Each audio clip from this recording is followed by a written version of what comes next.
Hello, Happy New Year. Welcome back to Sport Unlocked. As ever, if you hit subscribe, we land in your feeds automatically to listen to me, Rob Harris from Sky News, Martyn Ziegler from The Times, Tariq Panja from The New York Times. We're back after a few weeks away. At least people have been missing us. Loads of people been saying anguished calls. Where is the latest podcast? You guys have been on holiday too long. I got a text saying they were relieved they don't have to hear from us anymore. Is it permanent, Zeke? Yeah, a few quieter comms people not having to send their bosses transcripts of what we've been saying. But anyway, good to be back. And it has been a busy start to the year. What have we all been working on? Tariq, you've been on familiar turf, digging into World Anti-Doping Agency. Yeah, so there was a deadline of December the 31st for payments for the WADA budget. So for listeners who don't know how WADA's budget comes about, half of it's paid by governments and the other half is matched by the IOC. The biggest contributor is the United States of America. And for those who followed last year, from about April when we first reported on those Chinese swimmers and the way the doping tests were handled, there's just been this standoff. And as December the 31st ticked closer, it became apparent that the Americans, unless WADA submitted to an audit of their operations, and there was this other curious thing, whether if they would drop a lawsuit against Travis Tigert, a defamation lawsuit against Travis Tigert, the head of the United States Doping Agency, the US would pull their funding. WADA counter-threatened, privately we understand, and other officials, to say, well, if you do that, events in the US are at risk and you'll be kicked off the board. And that's exactly what happened. The US did not pay their, I think it's about 3.7 million, which is about 6% of the WADA budget, 6-7%, and actually 14% if you include the IOC matching amount. That's the largest of any contributor.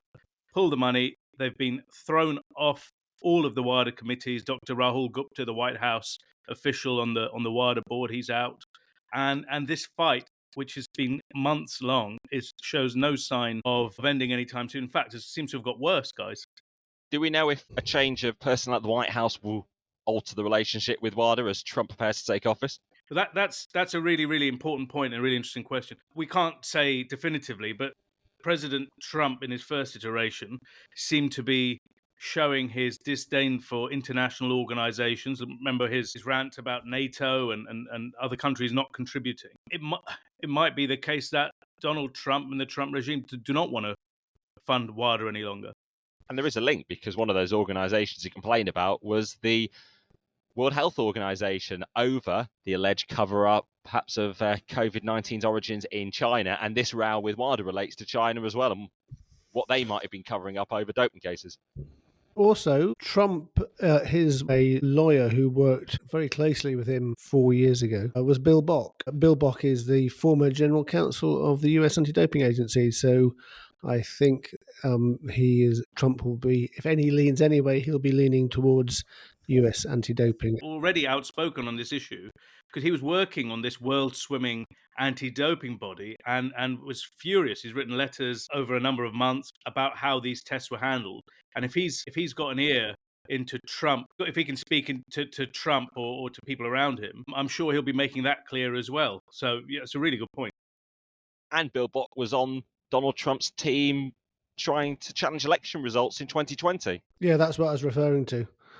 About their close connections.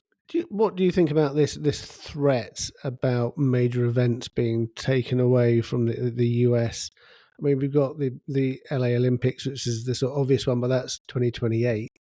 World Cup, World Cup 2026, the Club World Cup in June. Yeah, there's all this money America wants, but the big one is the 2034 Salt Lake City Olympics. Guys, we were all in Paris there for the IOC session. And we all remember John Coates, the vice president of the IOC, pointing his finger, jabbing at the American officials from Salt Lake City. Of course, the only bidder for that Winter Olympics, the city that's essentially getting the IOC out of a problem, telling them that we've amended the contract with this anti-doping issue in mind, and we can take it away from you. So that one is the one that's probably under the spotlight most strongly with all of this. But can you really see the IOC, which has such a shortage of candidates for its Winter Olympics, taking away the games from somewhere like Salt Lake City, which will, feather its coffers somewhat compared to, taking it to what were the last bidders? There was Almaty and Beijing where they were down to last time. So, yeah, it might just be a lot of fighting talk. Also, we saw in the summer the Association of Summer Olympic International Federations, ASWAF, which is basically looks like it was sort of doing Thomas Bach, the IOC president's work for him. But they put out a statement about the fact that there was a US criminal investigation into the China 23 positive test by saying this investigation raises the doubts about the personal safety of athletes, sports officials, and representatives of international sports organizations and the confidence with which they may travel to the US for international sporting competitions. The investigation may lead to international federations to consider the risks of allocating future international events to the US. So that was really hard-hitting stuff, and that was even before the US government had withdrawn its funding for. Just to finish this very quickly, the British government have paid its $1.4 million, but they are monitoring things closely, I understand. I think they're a bit concerned the fact that a lot of, I think something like $700,000 has been spent by WADA on various legal fees, including suing Travis Tigert in the Swiss courts, which it's not a. That letter you mentioned came after Brent Nowitzki, the swimming CEO, was questioned at Buffalo Airport by FBI agents as a witness in the Chinese swimming thing. But sport, is this going to be another year of sport and politics? It really does look like. We've talked about the United States here and WADA, and you look elsewhere, it's everywhere, and you're thinking about the Cricket Champions Trophy coming up. Rob, there's some developments there as well, right? Yeah, something I've been working on this week. It's not a new issue. Concerns have been raised in Australia in particular in the past, but it's relating to why the International Cricket Council allows Afghanistan's men to continue competing in international cricket while there is no women's cricket program in Afghanistan. That's since the return of the Taliban to power in 2021, and women and girls sports is now banned. What it particularly relates to is the ICC having a regulation, which means if you play Test Cricket International, you are a full member association. You also need to support a women's cricket program as well as a men's one. So the accusation is the ICC aren't following their own rules. That's from more than 200 British politicians. You've also got the South African sports minister. And why it's come to a head is countries like England wouldn't normally organise matches against Afghanistan, but they're being drawn together at the Champions Trophy tournament next month. So what do? Do they boycott? Interesting one. Do you remember probably about more than 20 years ago when the England cricket team ended up having to boycott Zimbabwe due to sort of the political problems that were in the country there? That was a massive crisis. So I imagine they'll be desperate to do anything not to boycott. But it's a very good point, isn't it, that ICC rule? And back then in 2003, when England didn't end up playing Zimbabwe, security was cited as the reason that ultimately led to the players deciding they couldn't participate. Now, on this rule, FIFA doesn't seem to have anything similar. I mean, Gianni Infantino has discussed how he's attempting to encourage Afghanistan to reintroduce women's football. I mean, they did have a team, FIFA and FIFPro, separately involved in evacuation of those players in 2021. But there doesn't seem to be a direct FIFA rule that says you must have a women's football program, although you could strongly make the case for it. And I think I've said on this podcast before that now the vote goes to a FIFA Congress on World Cup host, that you've got countries voting on women's World Cup hosts who don't have a women's football team, or at least one that plays enough games to earn a ranking point. FIFA's cash dispersal system, what is it called? The forward program. That, though, has an element. If you want your full payment, you need to have a women's program. But in terms of what the ICC has done here, Rob, with the cricket, if they have it in their rules, what have they said about not following through with that? And again, it just seems to me, we've talked about this quite a bit, all these organisations have rules. They just choose when to follow them and when not to. And if they don't follow them, there's no repercussions because it's their game, their ball. They can take it away if they want. Well, officially, the ICC say they're committed to trying to leverage their influence and to encourage the return of women's cricket. And they do have a sort of task force looking into it. I do understand that the stance of the International Cricket Council leadership is they don't believe in penalising their member associations, which obviously raises the question of you have rules without ultimate consequence. And we see it in football. They do suspend FAs quite regularly, FIFA, don't they? Yeah, well, so get rid of the rule then, because if you're not going to follow through with it, and I don't mean to be provocative here as well, but FIFA, you talk about FIFA, and we were talking about Saudi Arabia and the World Cup and the human rights stuff and all of this. Now, don't have human rights rules.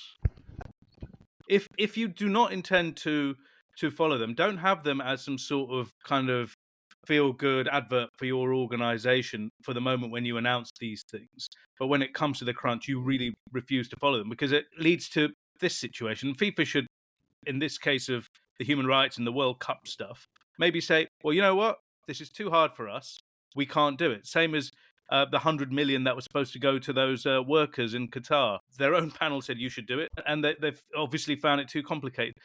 If you can't do it, get rid of it, and tell the world why you can't do it. Don't pretend to have human rights as one of your focuses.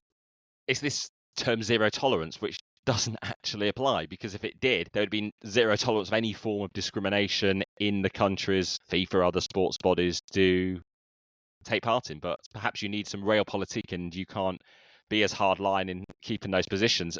Just looking at football, Qatar doesn't have a women's football team that certainly earns enough ranking points to play matches in any way, and yet that's one of the countries really elevated by FIFA, where they hold men's tournaments as well, beyond the 2022 World Cup, still youth tournaments and the Intercontinental Cup as well, yet no outward sign about, well, what's happened to Qatar's women's team. Yeah, that's a strange one, and shows obviously there's been no real appetite to develop the game, because Saudi Arabia didn't have any women's football at all until 2021, I think it was. So at least they have shown that they are sort of determined to, for whatever reason, they are determined to have a women's football program, and they're putting resources into it. Qatar hasn't done that, which is strange. But to go back to your cricket story, Rob, I just think it's cowardice by the ICC, because clearly they shouldn't be having Afghanistan as a playing member if they ban women from playing cricket. And that's something the British Prime Minister Sir Keir Starmer said, that through his Downing Street office, saying they should follow the rules, although the British Culture Secretary Lisa Nandy has said she's against boycotts. Now, I was speaking this week to Khalida Popal. She's the former captain of the Afghanistan women's football team. She was integral to a lot of her sort of former colleagues, female players in Afghanistan, managing to escape in 2021.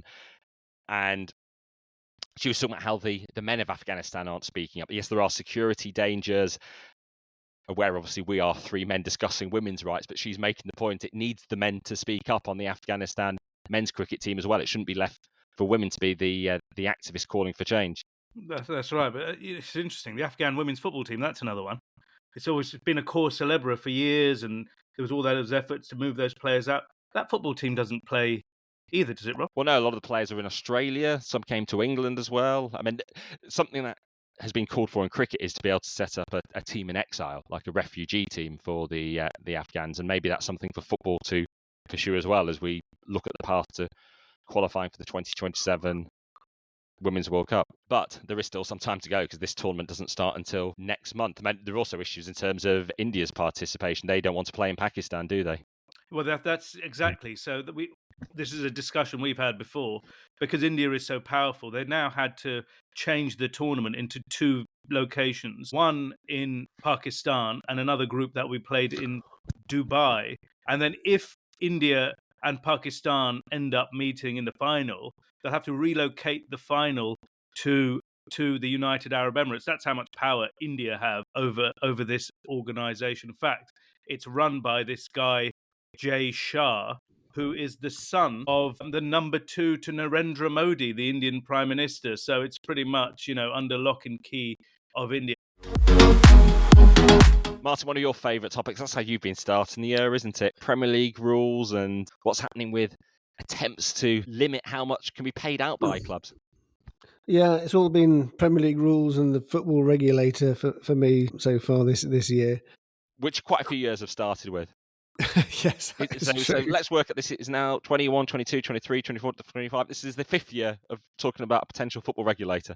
Yeah, this year is It must surely finally come in. But because it's going through the House of Lords, but the Premier League has its own, obviously, issues. Just to talk about the regulator quickly, I interviewed 3 Premier League sort of senior executives from the clubs, Cameron Brady from West Ham, Tim Lewis from Arsenal, and Paul Barber from Brighton, who are all basically kicking off about the financial power this regulator is going to have, parachute payments, and enforcing the amount of money the Premier League has to pay to the lower divisions. They were saying this is going to this potentially could really damage the Premier League.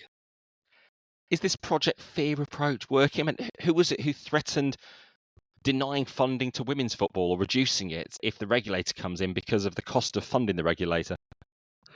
Yeah, well, there was a bit of that. I mean, that Paul Barber made that point. He said it's going to cost each club quite a lot of money. Say it costs them $500,000 each a year in the Premier League. Where does that money come from? What do they stop doing? Do they stop investing in women's football? Do they youth football? Do they try and get money back by raising that from ticket prices or what? He said we haven't got £500,000 knocking around in our back pockets. Well, £500,000 is a lot of money, but in terms of back pockets, it's probably half a year's salary for the average Premier League football player, a single player at one of these teams. So this is the big issue. It is an issue of cost control at the Premier League. Now, what I didn't understand is this idea of a cliff edge. That's the point of this parachute payments. These teams are spending money, and if they get relegated, they won't be able to balance their books and the rest of it. But then I've always been wondering why there isn't mandatory relegation clauses in every single player's contract, whether you're playing for, the Sheikh Mansour owned Manchester City or Southampton. That way everyone is on a level playing field, and that's what it is. And when they're saying the Premier League's competitiveness is at risk from what exactly? The Premier League generates double the second largest league. It has no competitors, really. It is the shark in the tank. What do they think by this parachute payment will put them at risk of exactly? Can we get clear when they talk about competition, or is it within the Premier League? So what the argument is if you don't have parachute payments or they're reduced drastically, the teams that come up they will be too worried about investing all the money that they get from being promoted into strengthening the team. They play it safe because they're not competitive. Then they go back down again straight away. So there already is a bit of an element of that sort of yo-yo club at the moment. They just said it's going to be even worse, and actually teams like Brighton, like West Ham, they won't be bold enough to put money into their squads to be competitive. And then you get you get a league which isn't sort of where the bottom club can beat the top club as regularly as happens in this country, and that devalues it globally. TV money disappears, and then there's a sort of becomes a vicious spiral. That's the argument anyway. There's very little suggested in this Premier League approach is changing the mindset of fans. It's getting a groundswell of support against the regulator because it's all sounded very sort of technocratic and probably no real feeling of fans being able to sort of buy this position from some of these leading clubs and their executives. Yeah, there's an element of self-interest. I read the piece Ziggs did, well, at least those interviews, they were a Q&A that I read. It's worth reading on the Times website if you can. But the comments underneath, there's more than 300 of those, and one of those that caught my eye was one that said, "Why don't you get 3 other executives from teams that aren't in the Premier League to talk about it?" And obviously you'll get this football is riven with self-interest, isn't it? Yeah, I am doing that. Funnily enough, that's my plan for next week. So that will be interesting to see the other side of this. Will that be followed by 3 who are just indifferent? Well, I'll choose them at random, but is this going to be a draw that you're going to be holding? Yeah, exactly. So what do you think, Tariq? What do you think the regulator will do when it comes in? Me? Yeah. What do I think? Not enough. I think we've got this owners and directors test that will be beefed up and taken away from the Premier League and the Championship. We've got this issue of this place of last resort for the parachute payments. If these organisations of EFL and the Premier League can't work this out by themselves. Beyond that, it's like around the edges, isn't it? Like, Yeah. what shirt color, don't change where you're going to be playing your matches. Maybe is there stuff on ticket prices? Maybe more I guess, discussions with the fan, but not necessarily more power for the fans, I guess. And Correct. it didn't say the consequence. Think of not engaging with fans and how you're going to measure that fan engagement. No, not at all. I mean, most of this legislation was put forward under the last Conservative government. The parachute payments has been added in by Labour.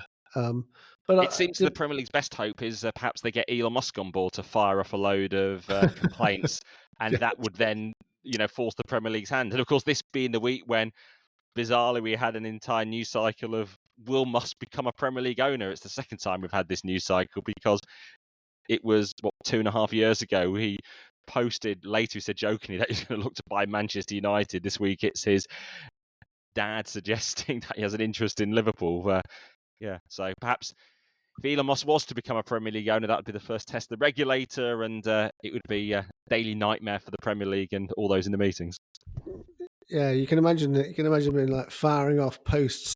Terrible performance by Trent Alexander-Arnold. He needs to pull his socks up. Change of More defence. likely the VAR, right? He'll be getting referees fired and firebombed probably with all these incendiary comments. But it says more, Rob, a little bit about how news is covered these days as well, when kind of things that are just throwaway and kind of funny, odd, end up dominating news for virality reasons, right? Well, I suppose when someone says it on the record who's directly connected to Musk, you can't ignore it, but it's then how you report it. Yeah. I'm sure he'd welcome, though, perhaps salary caps in the Premier League, limit how much cash he has to hand out. We've seen certainly the cuts he's made at Excellency, morphed it from Twitter, and that's something we've got various Premier League clubs concerned about the anchoring plan by the Premier League on salaries, though. Yeah, more the PFA, the Professional Footballers Association, the Players Union, who have a sort of in principle opposition to any sort of salary cap, spending cap.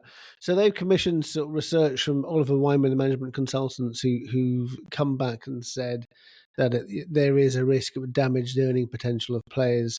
This anchoring proposal where the top club can only spend 5 times what the bottom club receives in TV money on player costs, transfers, wages, agents' fees. So I think the bottom club last season earned just about 110 million. So your football costs would be limited to 550 million.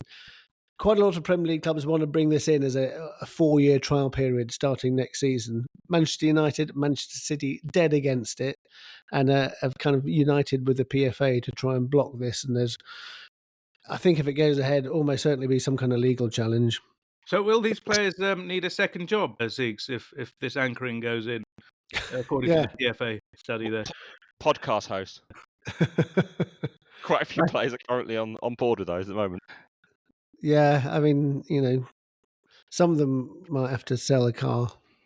I'm just trying to work through this because you've got Manchester United who are opposed to this anchoring, but on the flip side, you've got Sir Jim Ratcliffe making so many cuts at Old Trafford, including to ex-player organisations, their charitable arm as well.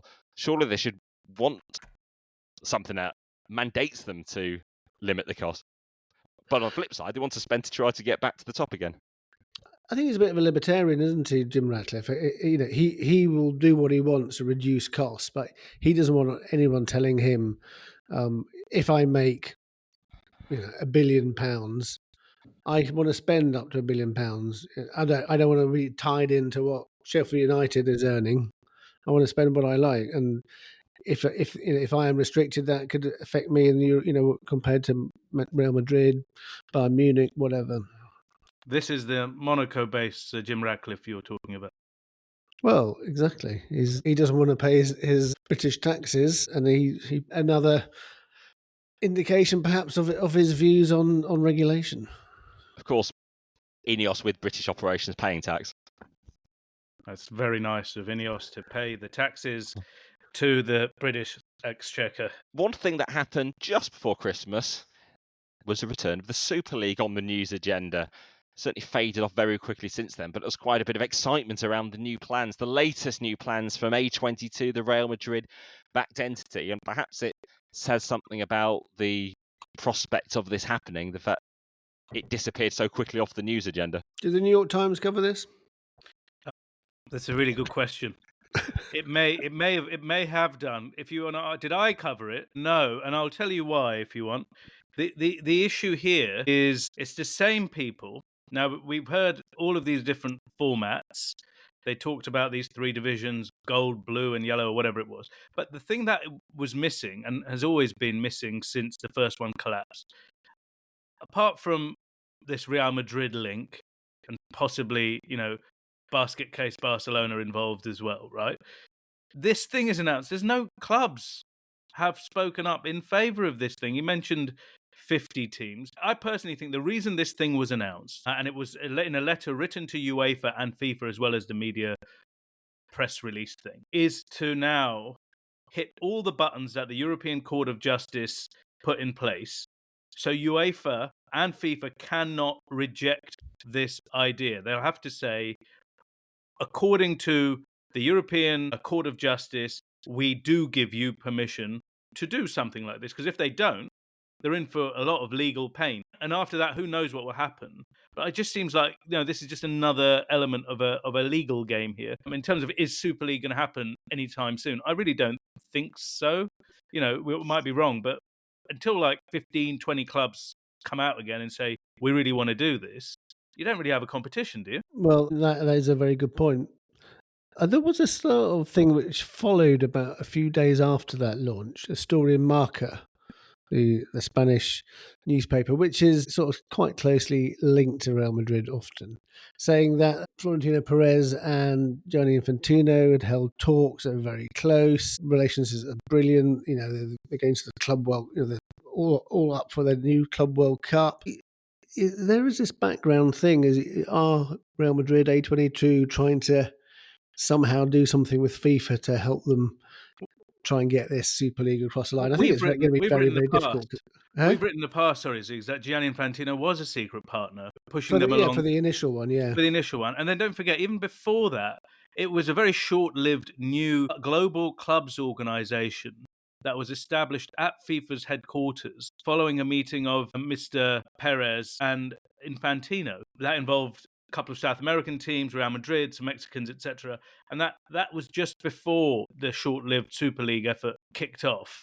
So, Infantino, what does he want to do, guys? He wants to make football truly global, a trademark. And, Real Madrid are part of this. We've not even mentioned the Club World Cup properly since then. That's the thing that's going to dominate the summer in terms of the new tournament. Will it attract interest? How will it change football? Something perhaps to get into as we look ahead to the year. But on the Super League plans, I was thinking that perhaps they are going about this the wrong way. If they were to focus more on the women's game, first of all, that's got more of a need for growth in terms of increasing perhaps the funding, the revenue, the prize money, and you might be able to win over clubs to sign up. But of course, there's more money currently in the men's game, so you can see why they're targeting that. Although there's more wealth in the men's game, but that requires committing to bigger prize money in the men's game as well, and there's no evidence of how they'll fund it beyond this free-to-air broadcasting model. Oh, but the new addition to that is basically, I think, paying for one version, is it without advertising or something? The Super League guys were quick to come out of the traps once the Club World Cup announcement from DAZN that was free to air came out, when they say they've stolen our idea. This free or freemium model, with half of it will be free and half you could pay for non-ads, tournaments, etc., etc. You do wonder if what's happening behind the scenes, if there's any collaboration between these groups, but it's very hard to see how giving away all of that for free will generate the required funds. First mention of the year, something you would ask FIFA if there was a press conference. Yeah, perhaps there'll be some sort of national sovereign wealth fund could underwrite this sort of free streaming service for the Super League somehow. A crazy idea, I know. Mental, Ziggs. Well, we'll see how all these things unfold through the year, and time to just preview some of those big issues that are going to be dominating the agenda that we know of through this year. So we mentioned the Club World Cup. That begins in the middle of June, runs until July. 32 teams, the big plan of Gianni Infantino. They've got the TV deal. Now it's a question of, will players get on board with it? Will fans back it? Will it gain much excitement? Yeah, I think it's a challenge for the first one, especially. Time zones are probably not brilliant for Europe. It's not bad, but it's not brilliant. And I think certainly until you get to the late knockout phases, I think it's going to struggle to drive any interest. But, if things happen, quarterfinals look interesting, maybe people will get on board with it.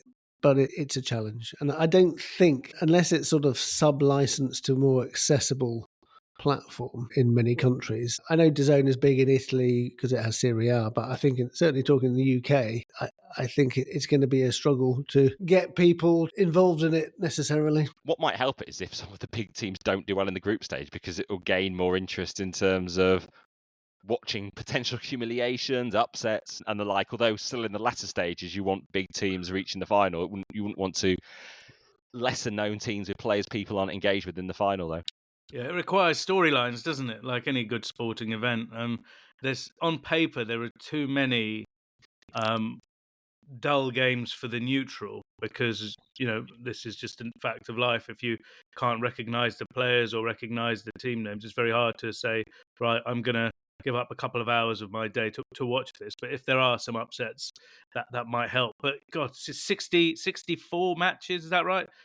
It's a long old thing, and then then you get into these knockouts, and knockout football is exciting, and then they needed $2 billion, and if we're saying it's only going to get exciting from the quarterfinal stages, that's 8 games that are going to generate all the interest for $2 billion. I just find that really hard as a business case, and there's so much football going on all the time right now. It's who knows? Maybe in Saudi Arabia it's going to be popular, or maybe in South America where it's always been a big deal to beat European teams at the traditional Club World Cup. 4 teams from Brazil, Mexico, Messi being there. I just find it very, very hard to see this growing into something enormous unless there are fundamental changes to how football is watched, how it's organised in the future. I think just 63 matches, actually, because there's no third-placed match, I think. Perhaps you like to see a third-place match in the Club World Cup, Rob? Would you fly out for that? Yeah, that would be an exciting one, wouldn't it? Have I ever watched a third-place match in any tournament? I can't remember. Actually, I think maybe when England's women finished third at the World Cup in 2015. England, Italy, 1990. Gaza and... Tony Dorigo. Tony Dorigo. Well, Gaza didn't play, did he? Because he was obviously... He was injured. He was suspended for that yellow card. Suspended, yeah. Tony Dorigo played. He scored for Tony Dorigo. I actually covered Croatia winning the third place match in the 1998 World Cup. And they all turned up in the mix zone afterwards, all smoking, all the Croatian players, Prozanetsky, top athletes. Well, talking about player welfare and interlinked into the Club World Cup, the ongoing complaints about the congested calendar. We have this complaint in from European leagues and FIFA Pro Europe about, as they see it, FIFA not engaging with them properly on the calendar. They have the complaint the European Commission. Are we going to see anything from this in terms of a result, an outcome this year? Or are FIFA acting anti-competitively? Well, they're going to be... This is like a discussion point because the actual legal challenge is going to take a while to work through. I guess it will get these people in a room maybe and figure this out. But again, no one has actually set terms, at least publicly, as to what the calendar should look like. It might be more of a case of saying we demand a veto or a place in the room and a say in how the calendar is decided. For the moment, it's just FIFA, isn't it, that decides what the football calendar looks like. There's the other legal case involving FIFA, which again, we had is the Lassana Diarra fallout and what happens with the transfer market now. I think that's really interesting. What would it look like if there was more freedom of movement of players? That you don't have to pay massive transfer fees for players who are under contract. It'd be quite interesting, wouldn't it? I'm trying to think. Other sports don't have this sort of transfer fee element like that football does, and it does work. But it would be a massive change. The issue wouldn't is it? how many times you can play for a team in a sort of season. That's one of the things. And I Yeah. guess there's all of that money. The PFA and the unions, FIFA must be delighted with something like this, because that money needs to go somewhere if you're not paying transfer fees. And then on the other hand, you've got teams in places like Portugal and the Netherlands and places like that who have spent a considerable amount of effort to develop talent that then disappears into teams that are, elsewhere paying these bigger wages. Football's always had this issue, so it's not an easy solution to get to the bottom of here. And since the last pod, we did have the death of George Eastham, 1966 World Cup squad member for England, but maybe his great legacy is ending so-called slavery contracts. There was a court case in 1963. These football battles in courts, nothing new, and providing greater freedom for players to move clubs in the UK. Yeah, I mean, it was ridiculous. Even if you were out of contract before then, clubs could refuse to give you permission to go to another club unless that club paid a fee. So that was the sort of slavery aspect to it. So that was overturned after in the mid 1990s. Things changed again. There's more freedom of movement, but the European Community and FIFA basically came to an agreement with Sepp Blatter in 2001 that maintained the transfer market as it has been for the last 25 years. But I think that there are signs things are going to change slowly. Eventually, I think we'll get to a position where perhaps the transfer fee system we see that has operated for so long is going to be sort of scaled back. Yeah, I think that's the case, and maybe there's like this more set formula for compensation and things like this. But there's so much money in football at the moment. And what will all those? Will that mean more stories, more transfer rumors, Rob? More of those things that are driving engagement?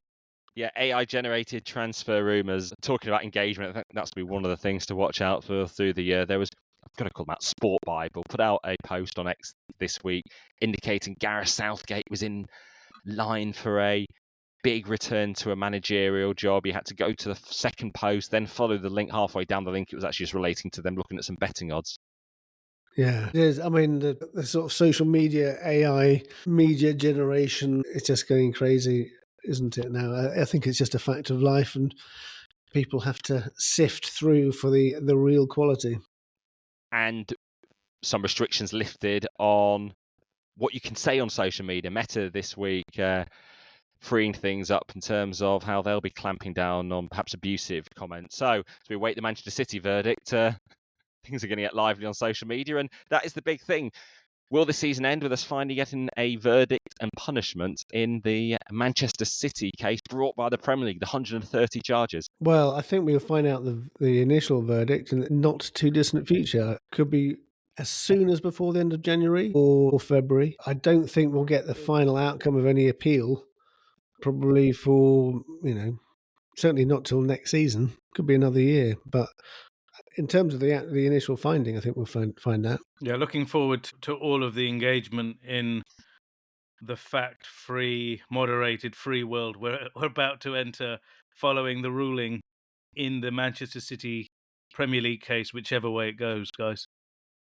And this sort of freedom of speech movement, as it's known, is all linked to the return of Donald Trump to power, which is going to have a great influence on the world of sport in 2025 as well, across so many different sports. Yeah, guys, there's actually already, maybe already a sign of this.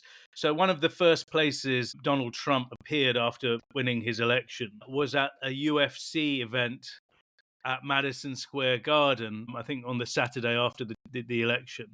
He was sat alongside Elon Musk, and there's all these cameras trained on him, and Dana White there with the UFC head honcho.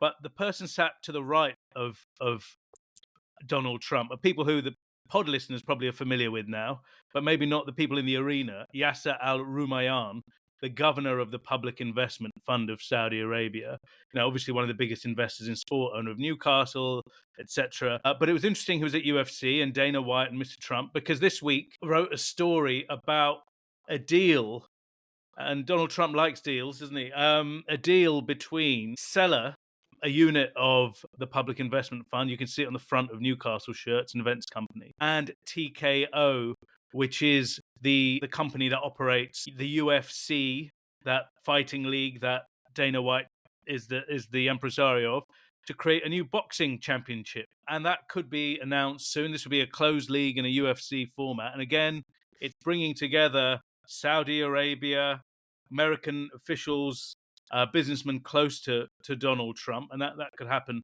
in the next weeks. And also Donald Trump and Live Golf, Rob. You and I were at that inaugural event, I don't know what year now, a couple of years ago in London, in Hertfordshire. And the PGA Live Golf merger, Donald Trump, he seems to think he can get it done as soon as he's in power, doesn't he? And just this week, Live announcing one of the venues for the circuit this year, the Doral Resort, Trump's resort in Florida, the United States. Yeah. And this is the fourth or fifth time it's going to be held there. But it's going to be the first one while he's actually in office as the president of the US. And that raises questions about, I guess, his business interests while in office. That's something maybe a line to look at, as the next 4 years go, whether in sport or elsewhere, in terms of business and cash generation for the Trump family as a result of the guy being in the White House. And particularly, as he said, he can unite the PGA Tour and Live Golf, get that deal over the line. And we mentioned the UFC boss, Dana White, and how it ties with the other threads in the conversation. He's joined the board of Meta this week, as Meta has scrapped its third-party fact checkers as well. Yeah, it's all linked, isn't it? It's like conspiracy theorists say, there's everywhere you lift up a stone, and then what was it called? That Illuminati. This is the free market Illuminati, freedom of speech Illuminati. Well, strangely, this is the group that has been making all of those claims, isn't it? Yes. who are now in power and all seem to know each other. And with Donald Trump, as we look ahead, he's got the FIFA events, the Club World Cup this year is really close association with Gianni Infantino, so we're going to see a lot of him latching onto that, and all the countdown to the 2026 World Cup as well. Yeah, huge year for this, guys. I mean, it's so close. It's hard to. Sometimes it doesn't feel like it's that close, but it's going to be right on top of us very soon. And organising the biggest World Cup ever in 3 countries, including in the United States, where most of these games are playing. With all of those different state laws and everything that goes with it, it's going to be such a complex undertaking. We haven't heard a lot about that yet. Maybe we're going to start hearing a lot about how this thing is going to actually look. And some other big sports events in the US this year, the new Grand Slam track series, 3 of the 4 events in this new Michael Johnson-backed initiative are going to be taking place in the US. It's the attempt to revive athletics. Of course, not seen as a challenge to world athletics by Seb Coe, but certainly is a rival event. And is this the year Seb Coe becomes the president of the International Olympic Committee? Election time in March. There are 7 candidates, so we'll know who replaces Thomas Bach very soon. And how could it change sport? I suppose the 2 positions that they have different views on amongst the candidates are, should prize money be paid to medalists? That's a Seb Coe position. No one else is endorsing that. And should transgender women be allowed to take part in women's sport? Donald Trump said he will ban them from women's events. Yeah, I mean, there was obviously all the sort of hoo-ha around the women's boxing in Paris. I think generally the way society is moving, that whether the IOC takes that position or not, most sports have gone there. Football hasn't yet. Most other sports already have. An interesting one, this IOC presidency. I think it's going to be very open. I think certainly the last 2, when Thomas Bach was elected, he was the clear favourite. And when Jacques Rogge was elected before that in 2001, he was also the favourite. There doesn't seem to be a clear favourite this time. So I think it's quite intriguing. And we will get in depth on the election, hopefully in the future, going through the manifestos. One big issue for the IOC, and it does link again with Donald Trump. Final big questions we look ahead to 2025. Will Russia be back in international sport by this time next year? Will the Ukraine war have ended? Which I suppose is a very deep and big question for this Sport Unlocked podcast. Yeah, I mean, Trump has claimed he's going to sort out the Russia-Ukraine situation just by clicking his fingers. So good luck with that, Donald. But yeah, clearly that has, whatever happens there with the Ukraine-Russia conflict, will have a big impact on whether Russia can get back into for most sports. I mean, some obviously Russian individual athletes are already still taking part in competitions like tennis players, but certainly for team sports and football is whether they will be allowed back into the sporting world. They are. That's the other thing. The curious thing here, they've not been banned as organisations, have they? This UEFA and FIFA, these organisations have taken a kind of acute position on this. Russia are still allowed to sit on all these boards, vote and everything. It's the fact that teams are refusing to play against them, use that as a force majeure kind of situation, and said, until all of these opponents are willing to play them, they can't play. So it's been used as a safety question. This isn't UEFA or FIFA or any of these organisations acting in a sense of, we're siding with Ukraine or anything like that on this, just to clarify for listeners. Maybe a year of peace, at least between us and the sports governing bodies. As ever, if you hit subscribe, it'll land in your feeds automatically. But for now, thank you for listening. Goodbye.